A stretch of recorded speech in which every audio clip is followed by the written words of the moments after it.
Good morning class. Last जो हम मिले थे तो हमने एक्सरसाइज 7.2 स्टार्ट करी थी और उसमें हमने क्वेश्चन नंबर 1 को पढ़ा था। इसके बाद अगर हम क्वेश्चन नंबर 2 पर चलें तो इसमें देखिए ये फिगर बनाऊंगा आपका क्वेश्चन नंबर 2 है, ठीक है। इसमें लिखा हुआ है in triangle ABC, ABC triangle है, AD is the perpendicular bisector of BC।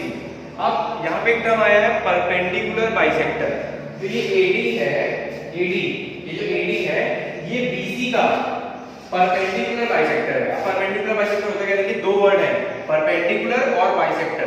Perpendicular का मतलब होता है कि ऐसी लाइन जो दूसरी लाइन पे 90 डिग्री का एंगल बनाए, ऐसी लाइन जो दूसरी लाइन पे 90 डिग्री का एंगल बनाए तो उसको हम बोलते हैं क्या, परपेंडिकुलर, ठीक है। आपने ये वर्ड पहले सुना होगा, फिर से देख लीजिए कि अगर कोई लाइन किसी दूसरी लाइन पर 90 डिग्री का एंगल बनाए तो उसको हम बोलते हैं क्या, परपेंडिकुलर बोलते हैं, ठीक है।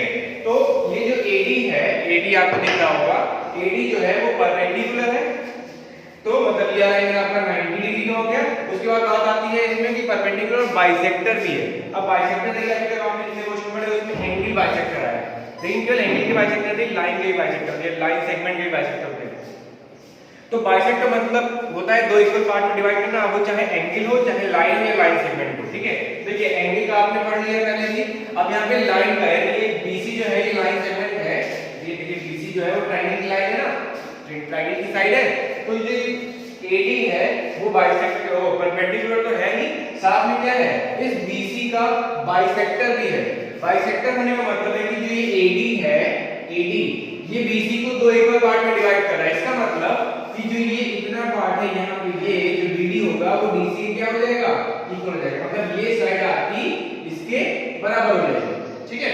इसका मतलब हुआ परपेंडिकुलर बाइसेक्टर। परपेंडिकुलर मतलब AD ये 90 डिग्री बना रहा है BC पे, और बाइसेक्टर होने का मतलब है कि ये जो AD है ये BC को दो इक्वल पार्ट में क्या कर रहा है, डिवाइड कर रहा है। तो ये BD आपकी क्या हो जाएगी, BC के बराबर हो जाएगी। तो इसका मतलब होता है परपेंडिकुलर बाइसेक्टर। चलिए आगे बढ़ते हैं इसमें। तो perpendicular bisector of BC show that triangle ABC is an isosceles triangle in which AB is equal to AC। अब इसमें आपको दिखाना क्या है कि जो ABC ट्रायंगल आपको दिख रहा होगा इसमें, इसको आपको आइसोसेलेस ट्रायंगल दिखाना है। अब आइसोसेलेस ट्रायंगल क्या होता है, आपने पढ़ा है कि the triangle have two sides equal then the triangle is known as isosceles triangle. तो देखिए अगर हम ट्रायंगल में इस जो आपको ट्रायंगल दिया है ABC, अगर इसमें ट्रायंगल की दो साइड्स को इक्वल दिखा दे, अगर हम ट्रायंगल की दो साइड्स को इक्वल दिखा दें तो ट्रायंगल कौन सा हो जाएगा, आइसोसेलेस ट्रायंगल हो जाएगा। तो इसका मतलब हमें इसमें ट्रायंगल की दो साइड्स को इक्वल दिखाना है। कौन सी दो साइड, AB और AC, मतलब ये वाली और ये वाली, ठीक है, समझ में आ गया। तो गिवन में आप जानते हैं हम क्या लिख रहे हैं, तो गिवन आप अपने आप लिखेंगे, जैसे आप हम हर क्वेश्चन में करते हैं, गिवन आप अपने आप लिखेंगे। सॉल्यूशन, सॉल्यूशन अगर हम देखें तो देखिए देखेंगे इन ट्रायंगल ABD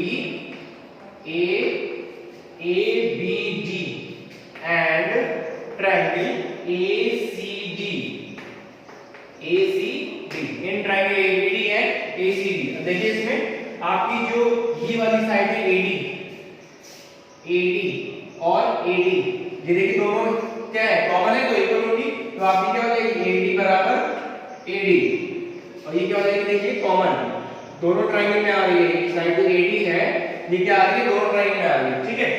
तो AD बराबर क्या होगी, AD जो है वो इसकी भी साइड है और इसकी भी साइड है, क्या हो जाएगी, इक्वल हो जाएगी, यानी कॉमन है तो इक्वल हो जाएगी। दूसरी कंडीशन क्या होगी, देखिए अगर ये एंगल 90 डिग्री का है तो ये भी एंगल 90 डिग्री का ही होगा, 90, अगर ये 90, देखिए ये स्ट्रेट लाइन है, ठीक है, तो ये क्या हो गया, लीनियर में हो गया, ये 90 और ये बचा हुआ ये भी 90 हो गया, तो टोटल कितना होता है, 180 का होता है। तो आपका angle ADB is equal to angle ADC, और ये क्या है, हो जाएगा पूरा 90 डिग्री, दोनों क्या हो जाएंगे, ईच 90 डिग्री। उसके बाद थर्ड कंडीशन बहुत आसान है, आपको फिगर में मेंशन है कि BD इक्वल टू क्या हो जाएगा, DC। इस ट्रायंगल की जो साइड BD है वो इस ट्रायंगल की साइड किसके हो जाएगी, DC के इक्वल। तो आपकी जो BD है, यानी हम ले रहे हैं किसको, BD को, तो देखिए इधर की BD और second third is equal to क्या हो जाएगा, CD, और ये क्या हो जाएगा, यहाँ पे इसका रीजन क्या लिखेंगे, हमने आपको बताया कि आप जब भी कॉम्बिनेशन दिखाएंगे उसमें कोई भी क्राइटेरिया लगाएंगे तो हर कंडीशन की आपको रीजन लिखना बहुत जरूरी है कि ये जो चीज हुई है, ये जो चीजें हो रही है किस वजह से हो रही है, ठीक है। तो BD इक्वल टू DC क्यों क्यों हुआ है, इसका रीजन क्या लेंगे, since AD is the perpendicular bisector of BC। ठीक है, क्लियर, ये परपेंडिकुलर का साइन होता है। ठीक है, तो बाय ये हो जाएगा साइड एंगल और साइड, तो by SAS criteria triangle ABD is congruent to triangle ACD। ये कॉन्वेंट हो गए। ठीक है, दो ट्रायंगल क्या हो गए, कॉन्वेंट हो गए। अब आपको पता है कि अगर दो ट्रायंगल कॉन्वेंट होते हैं तो उनकी करस्पॉन्डिंग साइड्स और करस्पॉन्डिंग एंगल क्या होते हैं, इक्वल होते हैं। तो देखिए अगर ये दोनों ट्रायंगल कॉमन है तो देखिए इस ट्रायंगल की जो करस्पॉन्डिंग साइड्स होंगी वो इस ट्रायंगल की जो साइड्स होंगी वो इस ट्रायंगल की करस्पॉन्डिंग साइड्स के इक्वल होंगी। तो देखिए इस ट्रायंगल में ABD ट्रायंगल में आपकी जो AB साइड होगी वो इस ट्रायंगल की AC साइड के बराबर हो जाएगी, और यही आपको दिखाना था। ठीक है, AB इक्वल्स टू AC, तो hence triangle ABC is an isosceles triangle। Triangle दो साइड इक्वल, आपने ट्रायंगल दो साइड इक्वल आ गई, इसका मतलब ट्रायंगल कौन सा हो गया, आइसोसेलेस साइड हो गया, और आपको यही इसमें क्या करना था, प्रूव करना था। ठीक है, so this is question number 2 of exercise 7.2। ठीक है, नाउ क्वेश्चन नंबर 3। इसमें क्वेश्चन नंबर 3 में हम चलेंगे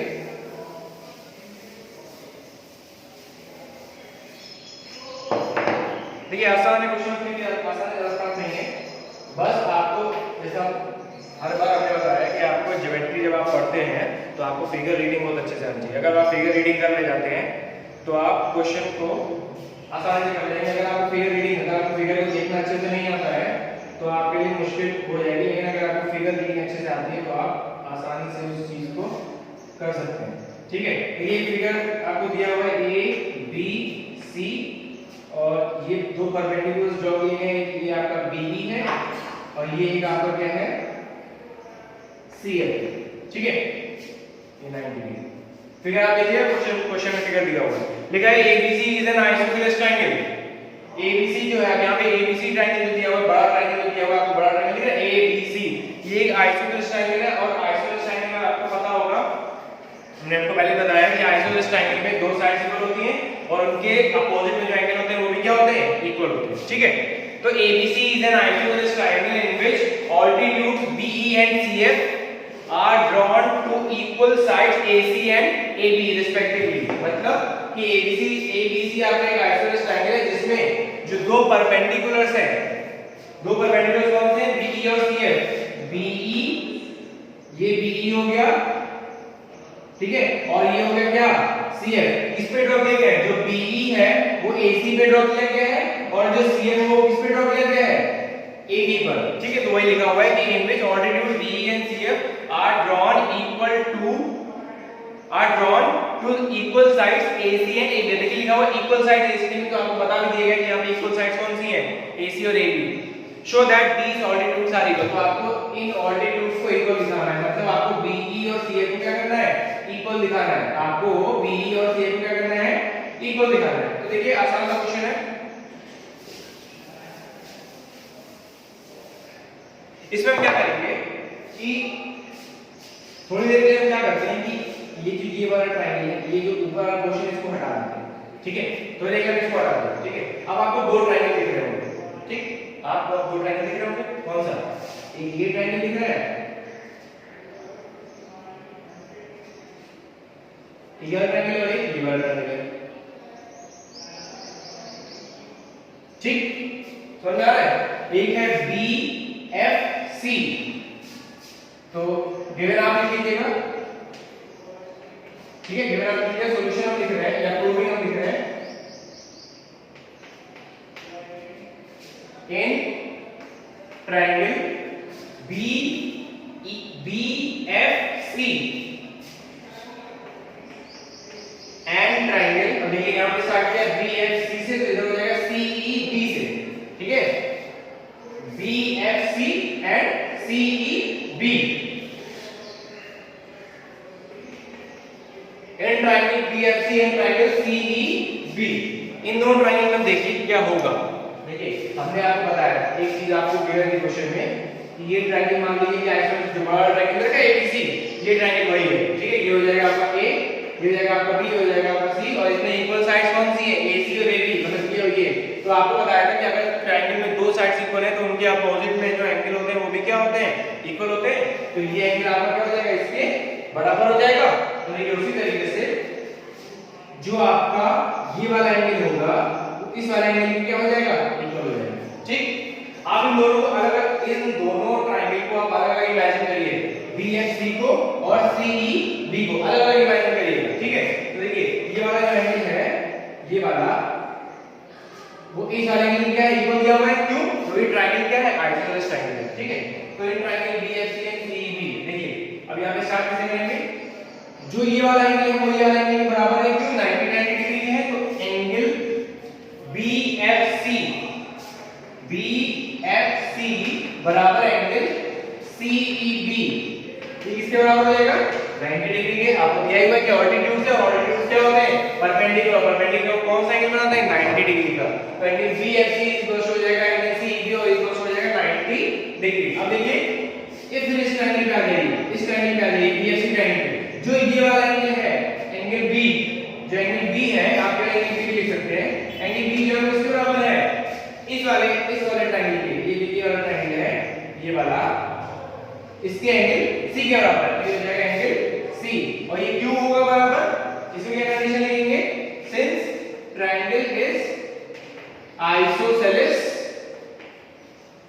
ट्रायंगल, ठीक है, ट्रायंगल इज आइसोसेलेस ट्रायंगल। उसके बाद थर्ड कंडीशन क्या होगा, ठीक है। सारी जो चीजें होती है वो कहां पे आकर जाती हैं, थर्ड कंडीशन पे, क्योंकि थर्ड कंडीशन सबसे आसान होती है, दो तो बहुत आसानी से मिल जाती है, लेकिन थर्ड कंडीशन में थोड़ी दिक्कत आती है। तो क्या होगी थर्ड कंडीशन, देखिए दोनों ट्रायंगल में ये साइड कॉमन आ रही है BC, है ना, दोनों ट्रायंगल में ये वाली साइड BC क्या आ रही है, कॉमन आ रही है। तो हम क्या लिखेंगे, देखिए BC क्या हो जाएगा, CB, तो BC क्या हो जाएगा, CB। कौन सा क्राइटेरिया होगा, एंगल साइड, इसकी कंडीशन क्या लिखेंगे, कॉमन, ठीक है, कॉमन एंगल। तो एंगल साइड, तो by AAS criteria triangle BFC is common to triangle CEB, common हो गए। अब अगर ये कॉमन हो गए तो इनकी करस्पॉन्डिंग साइड्स और करस्पॉन्डिंग एंगल इक्वल हो जाएंगे। हमने आपको हमेशा बताया है, हर क्वेश्चन में बताया है कि अगर दो ट्रायंगल कॉन्ग्रुएंट आपने प्रूव कर दिए हैं तो उनकी करस्पॉन्डिंग साइड्स और करस्पॉन्डिंग एंगल क्या हो जाते हैं, इक्वल हो जाते हैं। तो देखिए ये करस्पॉन्डिंग साइड आपकी इसके बराबर हो जाएगी, ये वाली तो खुद इसके बराबर नहीं है, बची कौन सी, ये वाली जो है वो इस वाली के बराबर। तो आपकी जो BE होगी वो किसके बराबर हो जाएगी, CF के। तो आपकी जो BE है वो बराबर हो जाएगी किसके, CF के। और यही आपको क्या करना था, शो करना था। क्लियर, यही आपको क्या करना था, शो करना था। तो दिस इज क्वेश्चन नंबर 3। इसके बाद हम क्वेश्चन नंबर 4 पे चलते हैं। तो पूरा क्वेश्चन इसी तरीके से है, ठीक है। फिगर भी इसका वही है, फिगर भी इसका कुछ ऐसे ही है, बस थोड़ी सी इसमें अलग चीजें क्या दी हुई है। बस इसमें ये दिया हुआ है कि ट्रायंगल को आइसोसेलेस, ये जो क्वेश्चन नंबर 4 है, अब इसमें ट्रायंगल को आइसोसेलेस दिखाना, अब इसमें ट्रायंगल जो है आइसोसेलेस दिया नहीं हुआ है, इसमें ट्रायंगल है ABC, वो ट्रायंगल आइसोसेलेस है नहीं, दिखाना है, शो करना है, ठीक है। देखिए पढ़िए क्वेश्चन, अगर पूरा पढ़ेंगे तो पहले तो दिखाना है ABE, triangle ABE common to triangle ACF, ABE common triangle ACF, ये दिखाना होगा। दूसरा AB AC दिखाना है, तो वो तो हो ही जाएगा, ठीक है। तो अब देखिए अब इसमें दिया क्या है, इसमें कंडीशन दी क्या है, इसमें दिया ये हुआ है कि triangle ABC is a triangle, इसमें ABC केवल एक कोई एक ट्रायंगल दिया हुआ है, ठीक है, in which altitude BE and CF two sides AC and AB are equal. अब देखिए इसमें लिखा हुआ है कि ऑल्टीट्यूड BE एंड CF, और BE किस पे है, AC पे, और CF किस पे है, AB पे। जो दो ऑल्टीट्यूड्स है वो क्या है, इक्वल। इसका मतलब कि गिवन में जो पहले हमें प्रूव करना था पिछले क्वेश्चन में, वो क्या करना है, जो पहले हमें क्वेश्चन, जो हमें पिछले क्वेश्चन में जो हमें प्रूव करना था वो इसमें गिवन है, पिछले क्वेश्चन में हमें b is equal to C prove करना था, और वही b इक्वल टू सी इस वाले में क्या है, गिवन है, तो given b is equal to क्या हो जाएगा, cf। इसमें साइड इक्वल नहीं है, इसमें b और cf इक्वल है, यानी परपेंडिकुलर इक्वल है, ठीक है। अब सॉल्यूशन में अगर हम देखें तो लिखेंगे इन ट्रायंगल, अब हमें ट्रायंगल कौन सा लेना है, ABE, ABE, in triangle ABE and triangle ACF, ACF, in triangle ABE and triangle ACF। अब क्राइटेरिया कौन सा लगेगा, ठीक है, क्राइटेरिया कौन सा ये देखना जरूरी है। अब देखिए, अब आप क्या करेंगे कि जैसे आपने पिछले क्वेश्चन में ऊपर वाला क्वेश्चन हटाया था, अब इस क्वेश्चन में ये वाला क्वेश्चन हटा देंगे, ये लाइन हटा देते हैं, ठीक है, ये वाली लाइन हटा दी, हटा, ठीक। अब आपको दो ट्रायंगल दिख रहे हैं, दो ट्रायंगल दिख रहे हैं, कौन से, ABE और ACF। अब देखिए पहला ट्रायंगल है ABE ट्रायंगल, ABE ट्रायंगल में देखिए अगर ये 90 है तो ये भी 90 हो गया, तो अब क्या ये वाला ट्रायंगल 90 ले रहे हैं, ये एंगल 90 ले रहे हैं, फिर ये एंगल 90 है तो ये भी क्या हो जाएगा, 90 हो जाएगा, तो ये एंगल 90 हो जाएगा, ठीक है। अब देखिए इन ट्रायंगल ABE, देखिए जो ये वाला एंगल है, एंगल A, वो इस ट्रायंगल में भी आ रहा है, ठीक है, और इस ट्रायंगल में भी आ रहा है, तो angle A is equal to क्या हो जाएगा, एंगल A, और ये क्या हो जाएगा आपका common, angle A is equal to angle A क्या हो जाएगा आपका कॉमन हो जाएगा। उसके बाद इस ट्रायंगल में, फिर से इस ट्रायंगल में, फिर से इस ट्रायंगल में आते हैं, तो इस ट्रायंगल ABE ट्रायंगल में जो ये एंगल E है, वो एंगल किसके बराबर हो जाएगा, एंगल F के। देखिए जो एंगल E है ये वाला 90 डिग्री, वो किसके, इस वाले ट्रायंगल में इस वाले एंगल के बराबर है। देखिए ये वाला ट्रायंगल है, इसमें जो एंगल ये वाला है 90 डिग्री वाला, वो इस वाले ट्रायंगल में इस वाले के बराबर है, तो एंगल E बराबर एंगल है, तो कितना हो जाएगा, 90 डिग्री, ठीक है। और अब थर्ड कंडीशन, फिर से बात आती है थर्ड कंडीशन क्या होगी, तो देखिए आपको क्या दिया हुआ, B इक्वल टू CF, तो इस ट्रायंगल में ABE ट्रायंगल में जो BE साइड है वो ACF ट्रायंगल में किसके बराबर है, CF साइड का, तो B इक्वल क्या हो जाएगा, CF। तो angle side triangle ABE is common to triangle ACF। कॉमन हो गए, पहला आपने दिया था, ये आपको पहला पार्ट किया था, ये आपको प्रूफ हो गया। दूसरा क्या है, AB equal to AC proof करना है। अब ये हो गया आपका फर्स्ट पार्ट। अब वही चीज, अगर दो ट्रायंगल कॉम्बिनेट है तो उनकी करस्पॉन्डिंग साइड्स क्या हो जाएंगी, इक्वल हो जाएंगी, तो AB बराबर क्या हो जाएगा, AC, तो AB बराबर क्या हो गया, AC। ये आपका क्या हो गया, क्वेश्चन नंबर 4, ठीक है। इसके बाद अगर हम नेक्स्ट क्वेश्चन पे चलें, तो नेक्स्ट क्वेश्चन आपका बहुत आसान है, ये हम आपके लिए छोड़ रहे हैं। आसान इसलिए है क्योंकि आसान है, ठीक है, मतलब बहुत ज्यादा आसान है, इसमें आपको कॉन्वेंसी नहीं लगा, ठीक है। अब आप ये सोचिए, इतना चीजें आप पढ़ चुके हैं, अब आप ये सोचिए कि इसमें हो क्या सकता है, ठीक है, क्योंकि इसमें कॉन्वेंसी नहीं लगेगी, क्योंकि ये पूरा चैप्टर कॉन्वेंसी का है, लेकिन इसमें कॉन्वेंसी लगेगी नहीं। अब नहीं लगेगी, और बहुत ही बेसिक सी चीज इसमें लगेगी, जो हमने आपको जो पिछले दो क्वेश्चन पढ़ा उसमें दोनों में वो चीज यूज हुई है, ठीक है, तो बहुत बेसिक सी चीज में यूज होगी, और वही इससे सोल्यूशन आ जाएगा, लेकिन इसमें कॉन्वेंसी नहीं लगेगा। कॉन्वेंसी नहीं लगेगी तो क्या लगेगा, बहुत ही बेसिक सा लगेगा। अब आप ढूंढिए इसमें कि इसमें लगेगा या क्वेश्चन नंबर 5 में, तो ये आपको खुद करना है, ठीक है। इसके बाद हम जो लास्ट से 7-8 क्वेश्चन है उसको हम नेक्स्ट टाइम लेंगे, तो हम करेंगे। तो फिलहाल आप ये क्वेश्चन नंबर 2, 3, 4, 5 ये आज का आपका हो गया। इसके बाद जब हम नेक्स्ट चलेंगे तो हम इसमें क्वेश्चन 6, 7, 8 को पढ़ेंगे, ठीक है। Okay, thank you class.